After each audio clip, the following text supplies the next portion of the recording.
No me voy a presentar porque Carmen Aristegui no necesita ninguna presentación. Es una mujer extraordinaria, una periodista de primer nivel y una gran amiga, y además compartimos amigos comunes muy queridos. Y yo les propongo que hagamos una serie de preguntas a Carmen y que tengamos una conversación, que nos diga quién es ella, que nos diga qué hace, qué piensa, cuando todas las mañanas tiene que estar en medios dando las mejores noticias.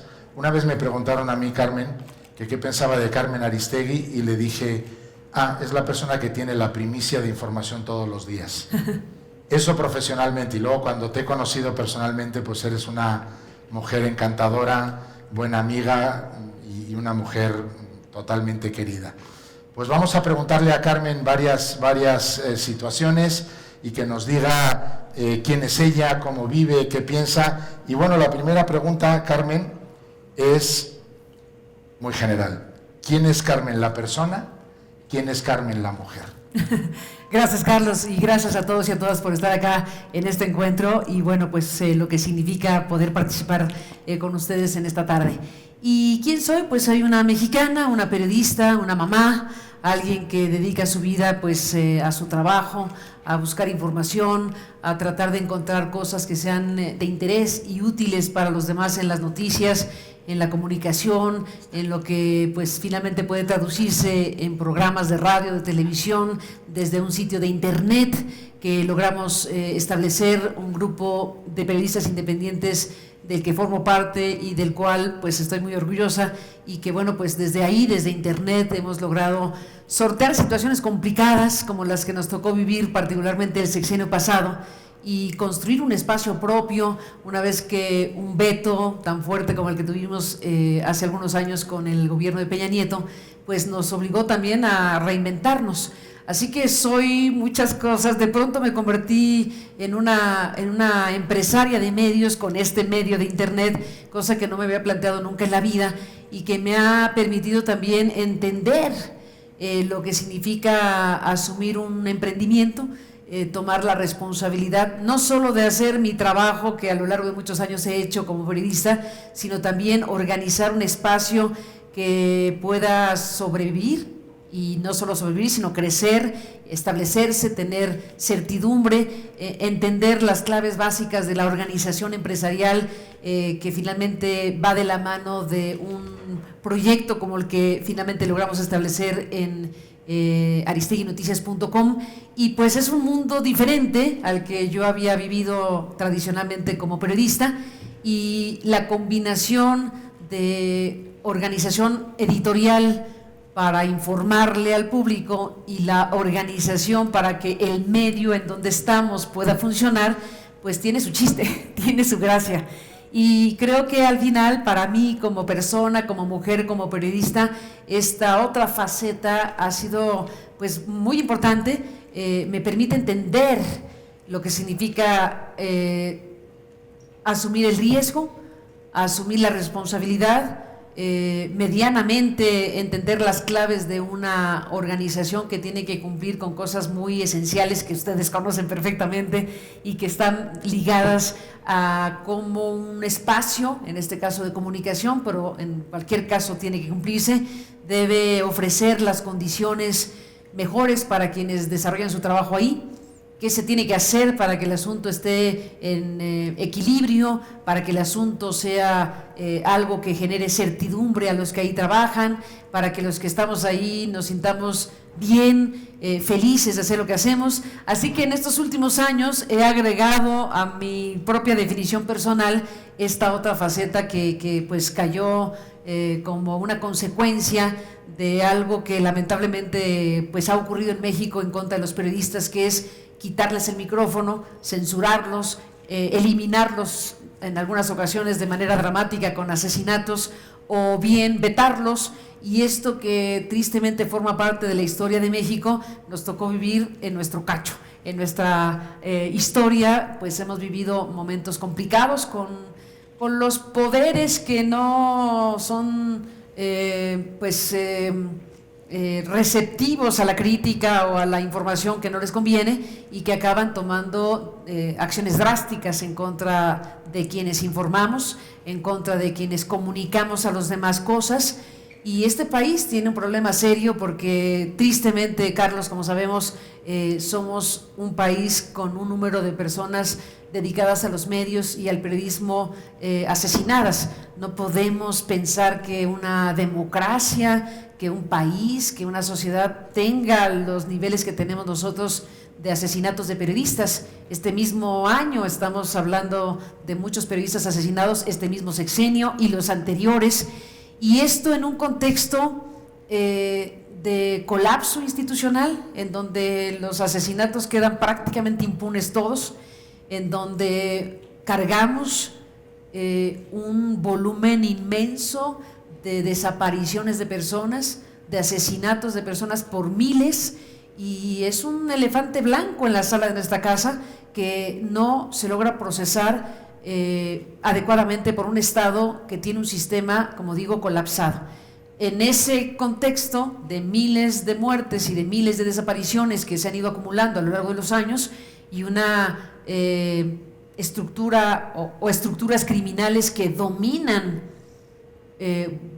pedazos grandes del territorio nacional, pues uno se pregunta si esto realmente se puede llamar democracia o Estado de Derecho cuando tenemos tan grandes franjas de disfuncionalidad, por llamarles de alguna manera a estas circunstancias. En este contexto, el trabajo de los periodistas es un eslabón muy frágil, en donde si un poder político o criminal en algún estado de la República o de un municipio del país encuentra que ese periodista está señalando al cacique, al delincuente, a las estructuras que permiten que el crimen permanezca, pues le dan un plomazo y ya está. Y la impunidad es prácticamente total. Cuando tenemos un país en donde la justicia no funciona, pues es una invitación a seguir haciéndolo. La impunidad acaba siendo la principal invitación a que continúen los delitos y los crímenes en contra de periodistas y en contra de los demás, porque al final este mismo fenómeno pues lo tenemos extendido en todos los ámbitos de la República. Así que cuando me preguntas de mí, pues yo ya me fui hasta otro lado, porque al final de cuentas, pues yo soy una persona que se dedica a observar, a ver lo que considero es importante para todos nosotros y obtener información, buscar testimonios, entrevistas, investigaciones para poder dotar a las personas que son audiencia de cosas que les sean útiles para entender en dónde estamos parados. Y esa es una pasión, ese es un motor vital de mi vida. Pues sí, es vital, es de mi vida. Y creo que al final pues está asociado precisamente con eso, con lo que pasa en las noticias, en la información. Y personalmente pues soy una periodista, una mujer, una persona que tiene su vida, su familia, sus creencias y que pues digamos como cualquier ciudadana pues tratas de buscar los espacios para poder vivir todas estas facetas. Cuando llegas enfrente del micrófono, enfrente de la cámara, Carmen, ¿qué emociones surgen en Carmen Aristegui? ¿Frustración, pasión, compromiso o todo eso junto? Porque tú vives con la información real, tú vives con la información de las 10, 12 muertas por ser mujeres, feminicidios todos los días, con lo que nos acabas de contar, y obviamente tú transmites la información, pero como mujer y como periodista y como mamá, debes sentir algo muy profundo. ¿Qué emociones sientes frente a ese micrófono? ¿Cansancio, pasión, frustración o todo eso junto? Pues cansancio no, lo demás sí. Cansancio creo que no, ¿eh? Sí. No, cansancio no es algo que en ese momento, en algún momento las personas se cansan, desde luego, incluyendo los presidentes de la República. Pero digamos que en este momento no sería la palabra que describa mi estado de cosas. Mucha adrenalina, mucha emoción, preocupación. Hay un sinfín de cosas que cruzan por mi persona, como cruzan por cualquier persona de este país, porque evidentemente lo que yo estoy diciendo y viendo lo vivimos los que habitamos este país. Entonces hay una mezcla hay una mezcla permanente de estados, de sentimientos encontrados, de reflexiones que se cruzan, de contradicciones permanentes. Ayer mismo, por ejemplo, ¿no? Por hablar del 8M, del 8 de marzo, una fecha pues importantísima para el mundo, para todos y todas los que queremos que este país y que este mundo sea diferente. Veníamos de un mensaje del gobierno del país y de la ciudad de que iba a ser una marcha muy violenta, de que ahí iban a pasar cosas horribles y que entonces pues así va a ser la cosa. Y entonces primero el estigma, ¿no? Primero la descalificación por anticipado de miles de personas, miles que pacíficamente salieron a las calles a manifestarse para decir queremos equidad, queremos la no violencia, queremos más condiciones para las mujeres en todas las materias, derechos, justicia, en fin, todo lo que involucra esta batalla de largo aliento a favor de las mujeres.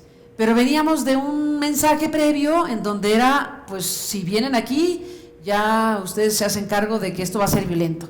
Hubo algunas expresiones, digamos, de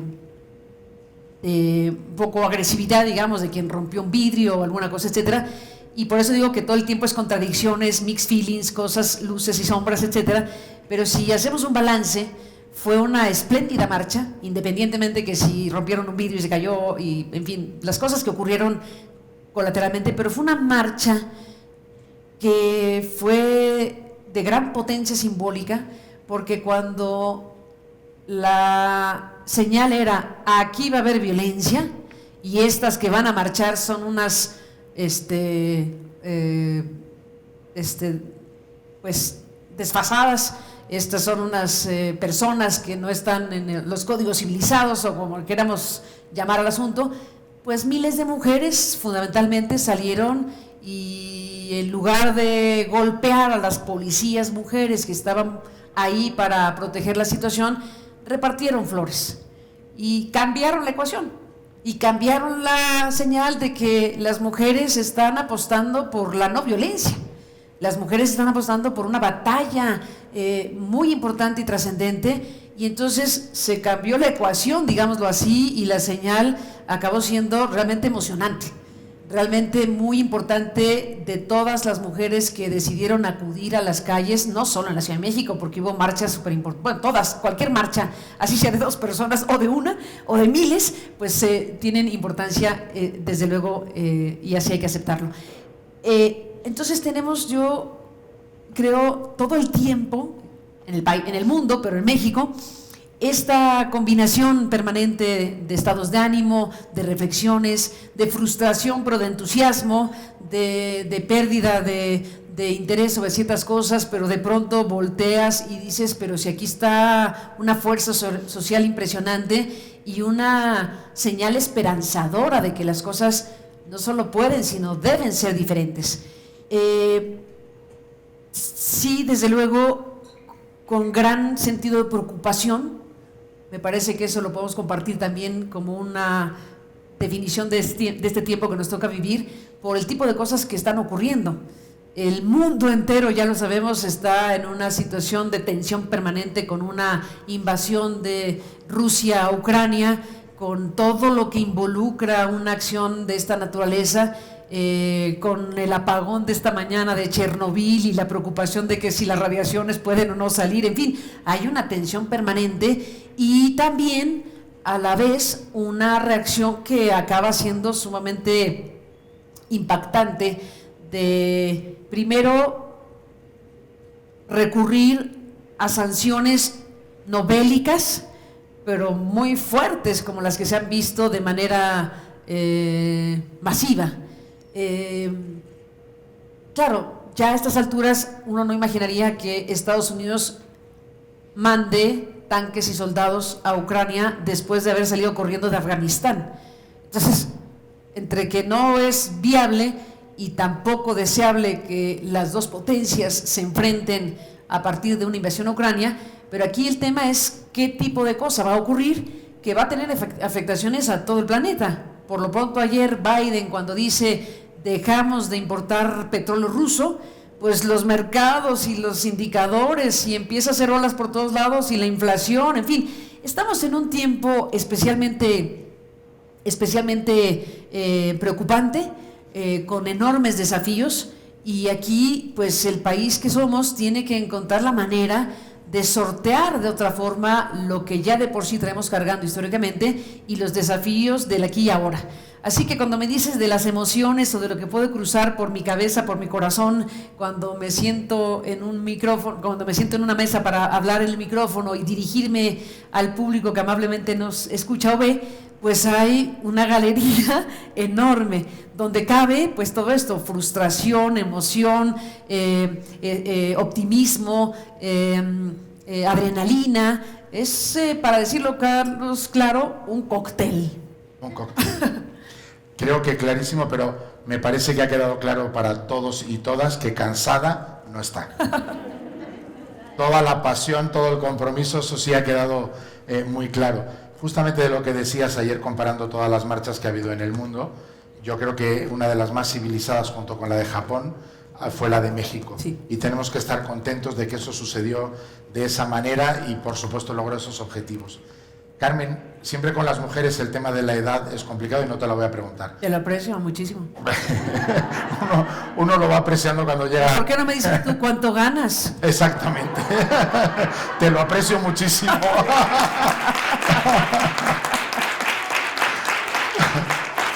Lo que sí te voy a preguntar es cuántos años llevas de comunicadora. Uy, pues creo que por lo menos 30. Eso iba a decir. Ya, 30. no me acuerdo, pregunta. Pero 30. Y la pregunta es esta.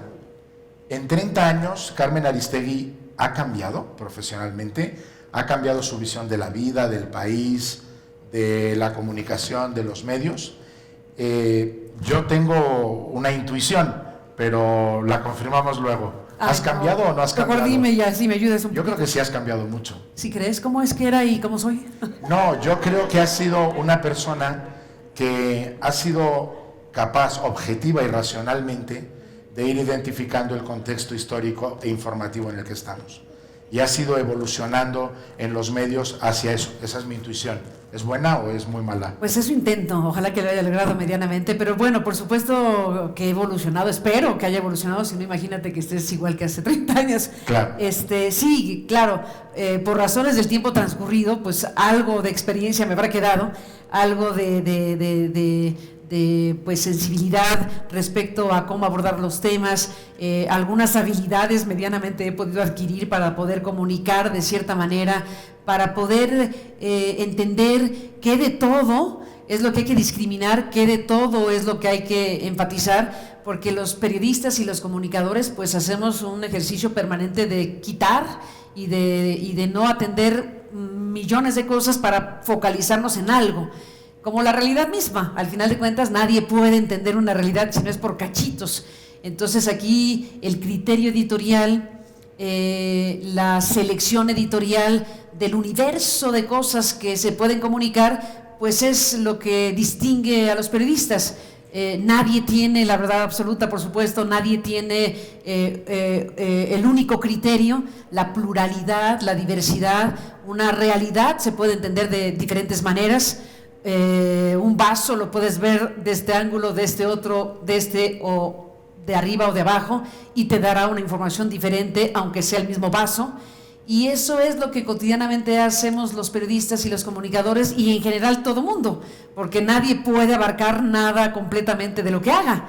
Entonces pues siempre hay que desarrollar un cierto músculo para que tu elección trate de ser la mejor, para que ese fragmento de información, de comunicación, sea lo que pueda resultar más valioso para quien lo va a leer, para quien lo va a escuchar, para quien va a tomar de ahí información que le pueda permitir reflexionar. Entonces, las agendas informativas, los temas a tratar, los ángulos con que se tratan, los personajes a invitar para una entrevista, los reportajes a desarrollar sobre cuál tema, el ángulo que se quiere enfatizar de tal tema, el debate público que uno quiera promover de este tema respecto a estos otros tantos, pues es una selección permanente y eso naturalmente vas adquiriendo unas ciertas habilidades que te permiten razonablemente tener una oferta informativa, tener un paquete de cosas que tienen que ver con versatilidad también, porque a lo mejor si te pasas hablando solo de economía, la gente dirá, bueno, yo también quisiera saber qué pasa en la Cámara de Diputados, pero también me interesa qué pasa con los deportes y la tecnología y qué pasa con la salud, en fin, pues es un poco tratar de tomar el pulso de las cuestiones que le son importantes a una sociedad, y eso es infinito. Entonces, la evolución de un periodista o de una periodista a lo largo del tiempo, pues por lo menos por el tiempo transcurrido vas adquiriendo estas experiencias, y supongo, quiero pensar que más o menos puedo hacer las cosas razonablemente un poquito mejor que lo hacía hace 30 años. Absolutamente. Espero. Absolutamente convencidos y contentísimos de eso. 2 preguntas en relación al tiempo muy simples. ¿Cómo ves a las mujeres en general en el mundo y en México hoy? La visión real de una mujer que es periodista, que trabaja todos los días por la información, ¿cómo las ves hoy? Si quieres, a lo mejor en el mundo es muy genérico, pero está bien, pero en México, ¿cómo las ves? Pues hoy. yo encuentro una gran fuerza entre las mujeres, y me incluyo porque desde luego es una cosa que nos impulsa muchísimo. A ver, vuelvo al punto, estamos llenos de luces y de sombras. Hay sin duda una determinación de muchísimas personas, entre ellas muchísimas mujeres, en dar batallas que permitan transformar la realidad tan adversa que tiene la sociedad mexicana y la realidad tan adversa que tenemos las mujeres.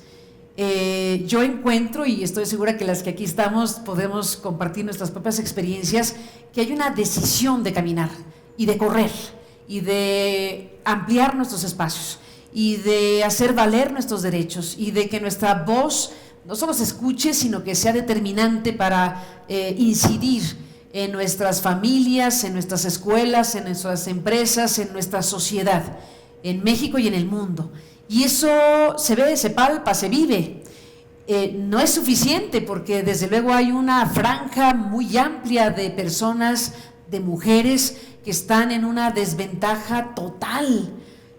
Hay mujeres que están sometidas a circunstancias inadmisibles de pobreza, de violencia, de sometimiento, y hablamos de millones.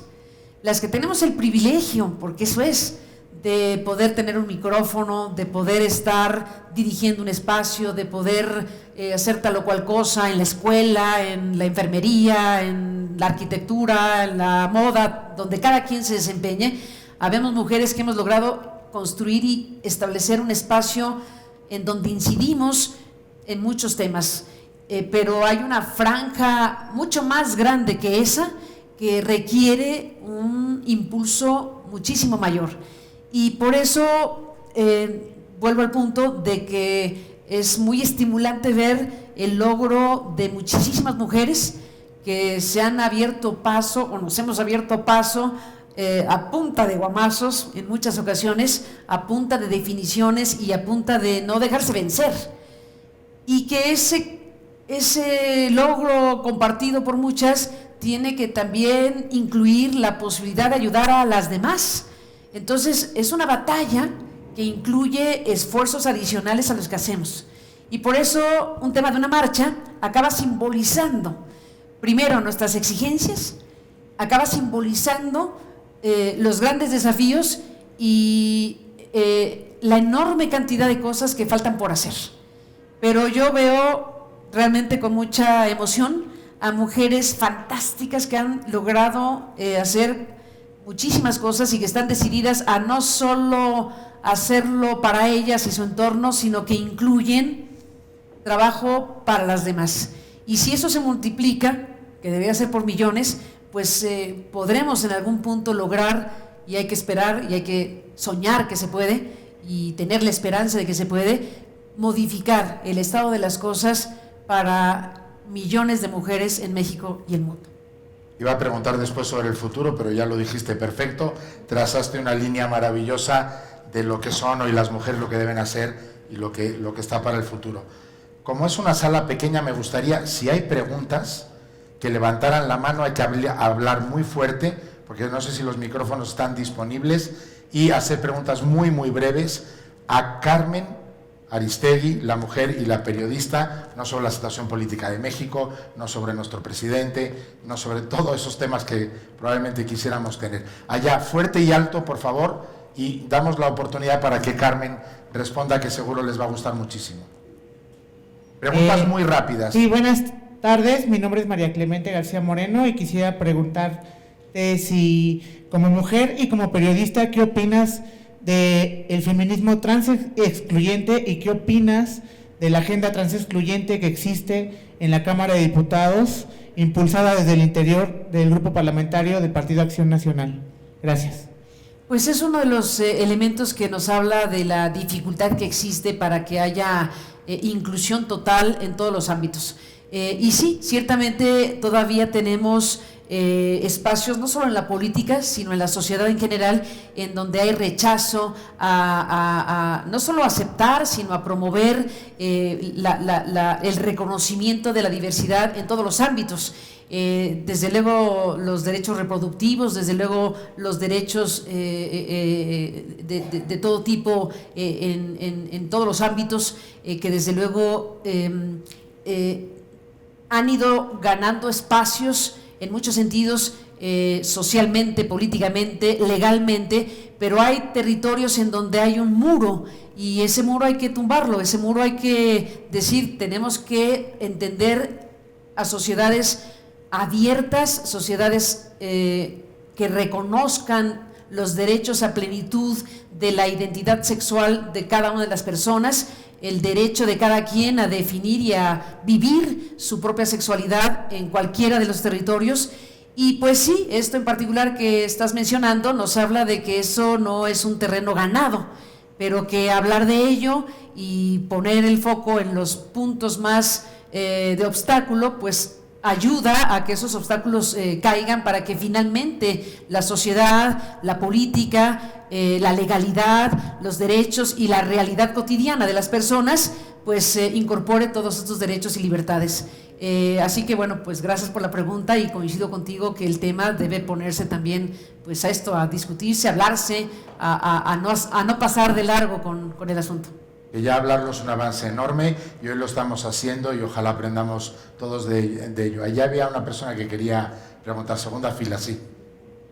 Sí. Sí, nada más en voz alta y sí. Luego allá, por favor. Nos quedan 10 minutos, me parece, ¿no? Bueno, ya. Gracias. Ok. Hola, Carmen, yo soy Ginger, yo soy periodista también. Y bueno, la verdad es que yo cuando pienso en una mujer como Carmen Aristegui, pienso casi que en una superwoman, ¿no? Alguien que se levanta a las 4 de la mañana, monitorea medios, se duerme a las 11, se la vive todo el día corriendo, recibiendo 1000 WhatsApps y todo. Y yo como quisiera preguntar un poco en este foro, en este espacio, pues, ¿cómo vives tú un poquito, si es que lo vives, la parte un poco como de el ocio, el arte? ¿Te gusta la música? ¿Te gusta el cine? Que un poquito más íntimo de tu parte, ¿no? O sea, esa parte me gustaría como conocer, ¿no? Gracias, Ginger. Pues mira, yo creo que como todo mundo andamos en el acelere, finalmente si tienes un trabajo, una cosa que es muy demandante, pues sí, pero desde luego que hay que hacerse espacios, y los hago, para comer con alguien y platicar, para ir al cine, hace un rato que no voy, esto es verdad, para leer un libro, para estar con mi familia, con la gente que quieres, etcétera. Sí que me hago espacios, sobre todo el fin de semana es cuando más chance tengo. Al final, pues, qué horror, el tema de la información pues es una banda sin fin, ¿no? Ojalá que el sábado y el domingo no hubiera audios del fiscal Gertz que se nos paran los pelos de punta, o que no hay un bombazo en Ucrania, pero pues eso no para, ¿no? Entonces acaba siendo como bastante complicado parar la atención. Pero no, bueno, pues acaba uno encontrando la manera de desconectarte medianamente, aunque ya sabes, ¿no? Mira, Aquí lo traigo, ¿no? Aquí está siempre igual, ¿no? Estás en una comida y pones el celular ahí al ladito, ¿no? Y estás así, se para alguien y lo ves, luego. Pero nada que no hagamos las demás. Digamos, no es que sea una cosa fuera de serie. Sí, es un esfuerzo, pero yo no me veo extraordinaria para nada. Yo creo que soy una persona que, como muchísimas otras, pues hacemos malabares, ¿no? Y estás tratando de ver qué pasa con tu hijo que está estudiando acá, y acá está la otra cosa, y tu familia, y pues estás haciendo una organización de tu tiempo en la medida de lo posible, pues lo más eficiente posible para no dejar algo fuera. Pues a veces sí lo dejas fuera, y hay que tomar conciencia de que en el mundo ideal, en la vida de las personas, pues tenemos que tomar como prioritario no solo el trabajo, no solo la exigencia de tus tareas en esta materia, sino lo demás. La vida de una persona pues está hecha de todo eso que acabas de mencionar, pero es verdad, y yo asumo mi cacho de aquí, que muchas veces sacrificamos pensando que esto es más importante que la charla con alguien, que esto, la verdad, que con permiso, porque yo no me puedo quedar aquí a tal cosa. Entonces, bueno, pues es un tema al final en donde las personas decimos, bueno, hay que hacer algo para que sí le des tiempo al tiempo. A veces se puede y a veces no. Pero bueno, sí te digo que creo que de un tiempo para acá, ahora que hablas del tiempo transcurrido, si algo pudiera yo valorar es que creo que, a diferencia de lo que fueron mis primeros años, que era si es de locura, eso era peor de locura, en donde creía yo que tenía que estar 25 horas al día haciendo algo. Y ahora creo que con 23 es suficiente.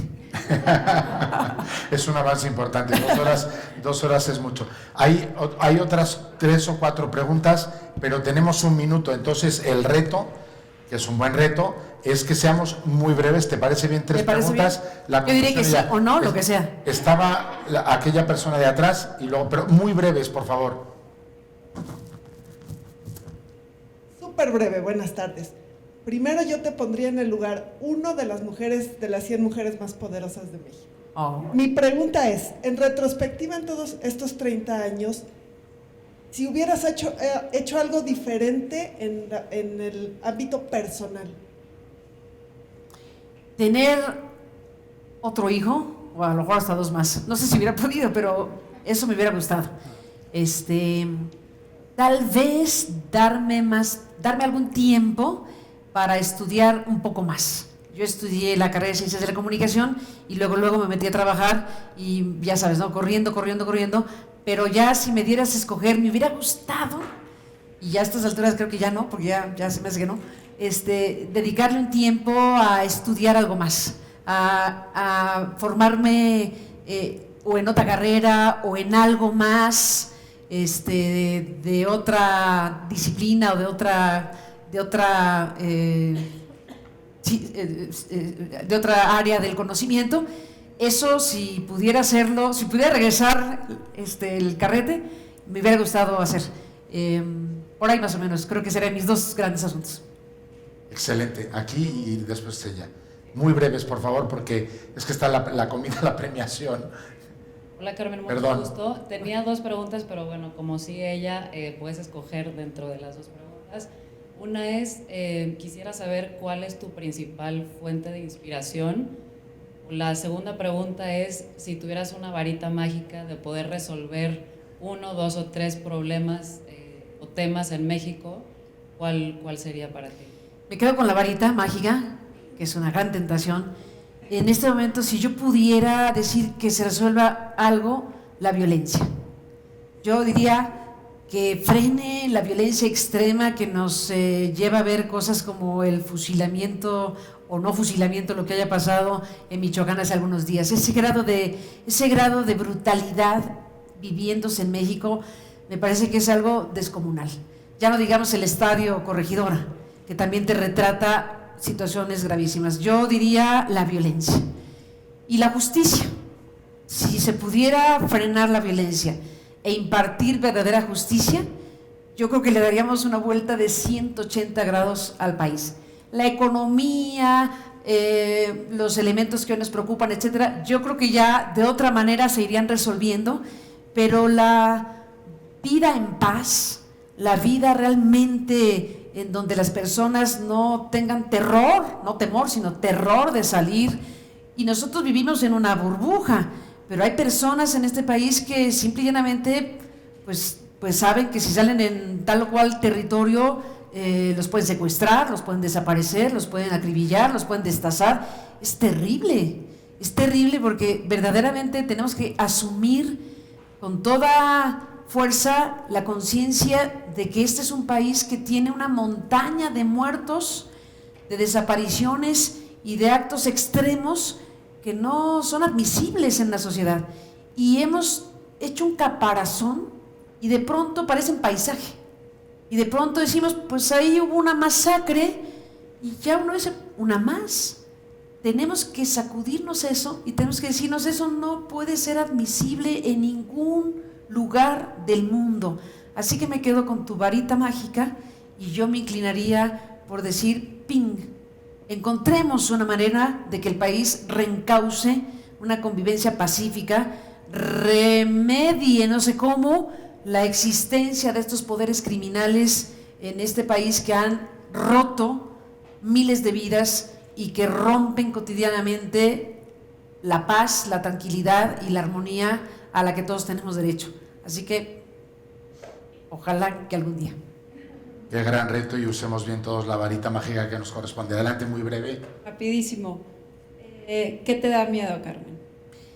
Me da miedo que esta complejidad que vivimos en el mundo y en el país, de pronto como comunicadora no tengas la capacidad de hacer tu tarea bien, de poder desarrollar algo que yo creo que es fundamental en las democracias, que es informar, comunicar, contribuir a una sociedad que está ávida de saber qué pasa.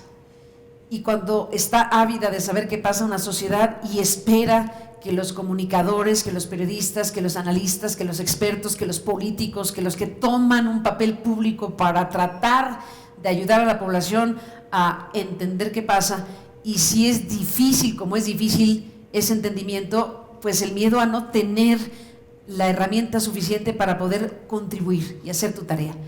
Y eso pasa cada minuto, porque, a ver, te reto a que me expliques qué demonios pasa hoy, ayer, antier, en muchos fenómenos. Entonces, digamos que si me llevas al territorio del miedo, lo uso para esto, decir, bueno, el miedo a no poder realizar tu tarea como quisieras hacerlo y como la realidad lo demanda. El miedo también a que al final de cuentas un contexto tan confrontado, tan intoxicado, envenenado, pudiera de alguna suerte afectarte y desde luego que está todo para ello.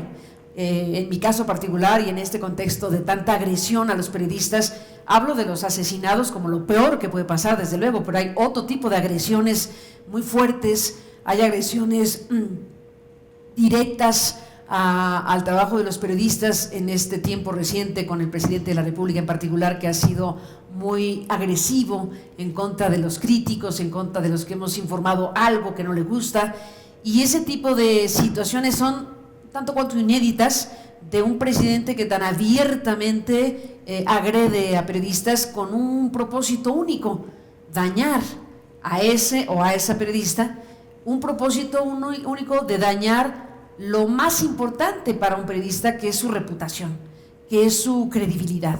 Si tú tienes el máximo poder desde el espacio más poderoso del país que dice contra este o contra esta, y vamos a hacer lo necesario para que por estar diciendo lo que a mí no me gusta, pues entonces hay que matar al mensajero para que el mensaje no llegue, o cuando llegue no se crea, porque quien lo dice es alguien que yo ya descalifiqué. Y eso genera una gran inquietud de que tenga efectivamente los efectos nocivos que el presidente pretende, con toda claridad. Entonces es un momento especialmente delicado para los periodistas. Hemos visto cosas horripilantes, en el Estado de México contra la libertad de expresión, la censura, el control. Hay muchas maneras de evitar que las cosas se digan. Hay herramientas de todo tipo para evitar que los periodistas hagan su trabajo como deberían hacerlo, teniendo como principal referente, si no es que único, a sus audiencias. Pero cuando tienes a una figura de tan alto poder como el actual presidente, que decide con nombre y apellido tratar de aniquilar a esa persona, poniendo en duda su credibilidad, señalando cosas que son falsas pero que dañan a su credibilidad, y lanzando una señal para que una franja tan importante, porque es un presidente que es muy popular, o sea, hay muchísima gente que atiende lo que dice, hay muchísima gente que replica lo que dice el presidente y que asume que eso es un mensaje. Y entonces ya se abre una un verdadero acribillamiento en las redes sociales, en programas de YouTube que están hechos para dos cosas: uno, para defender al presidente, y dos, para aniquilar al que el presidente dijo. Y en esos terrenos no hay defensa, porque a ver, si dice alguien, como me ha pasado en estas últimas semanas, tal o cual cosa de ti que es falso por los cuatro costados, y te inventan la paternidad de tu hijo y te inventan tal o cual cosa, etcétera, tú vas y le pides réplica para que tú puedas decir lo que dices es falso, estás muerto. Entonces hay ataques muy agresivos, cobardes, siniestros, porque además hay una maquinaria que se echa a andar cuando suceden estas cosas. Y ese es el tipo de cosas en donde uno dice, bueno, ¿hasta dónde va a llegar esto? O sea, ¿cuál es el territorio en donde el poder político pues va a tomar una dosis de responsabilidad? Porque es muy dañino, por supuesto, para los periodistas, pero por supuesto que para la sociedad, porque yo les digo, habemos personas que nos digamos esto, que estamos decididas a seguir haciendo nuestro trabajo, a pesar de que estemos totalmente golpeados y acribillados y agredidos por necios, por tercos, porque creemos que hay que hacerlo. Pero el fenómeno provoca muchas cosas, no solo temor, sino por el temor, la autocensura, porque hay una cantidad, y se entiende, de periodistas que dicen, yo mejor no hablo, yo mejor no digo que aquí hay un tema que se tiene que investigar de tal o cual cosa, yo mejor ni me asomo, porque si yo digo esto el presidente me va aquí a acribillar, y en consecuencia lo demás. ¿Qué genera eso? Pues autocensura, y no hay nada más eficaz para un poder que lo que quiere es que no se hable de ciertos temas que la autocensura, y puede decir, en este gobierno no hay censura porque yo no le he hablado a nadie para que callen a este periodista. No, pero ya los acribillaste y yo te digo cuántos se han callado por este fenómeno. Entonces estamos en un terreno realmente muy lamentable, muy preocupante, porque esto va increciendo, y yo dudo que el presidente vaya a cambiar de aquí a que se acabe el sexenio. Entre otras cosas, porque los políticos, y en particular necesitan una figura adversarial, porque ¿no? O sea, la fuerza de una figura política como esta no es de conciliación, no es de vamos a juntarnos para ver cómo arreglamos este problema, no, es una cosa permanentemente de confrontación, de polarización, calculada, deliberada, inducida.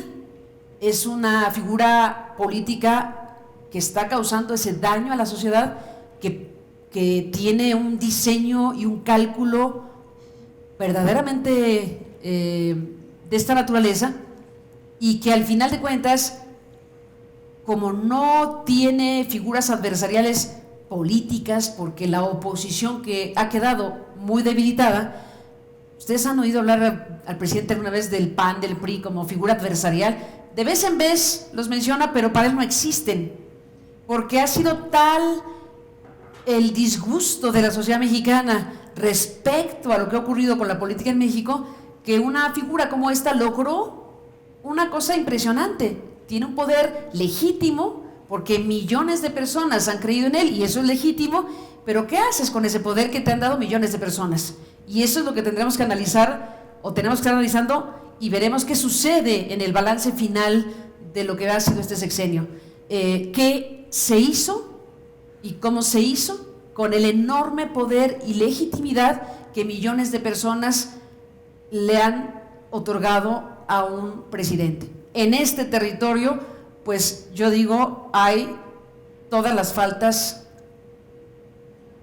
de la responsabilidad política, porque si tu cálculo, tu diseño tiene que ver con que voy a dividir a una sociedad que históricamente de por sí tiene enormes agravios. Tenemos agravios históricos, hay enojos históricos por la pobreza, por la violencia, por la desigualdad, por la falta de oportunidades, o sea, materia prima tenemos. En lugar de encontrar los canales para resolver todos esos agravios históricos, si tú calculadamente lo que haces es utilizar esos agravios históricos para ahondarlos y confrontar, pues es un pase a la historia fatídico, es un pase a la historia que realmente este país no se merece. Añadir, aplaudan.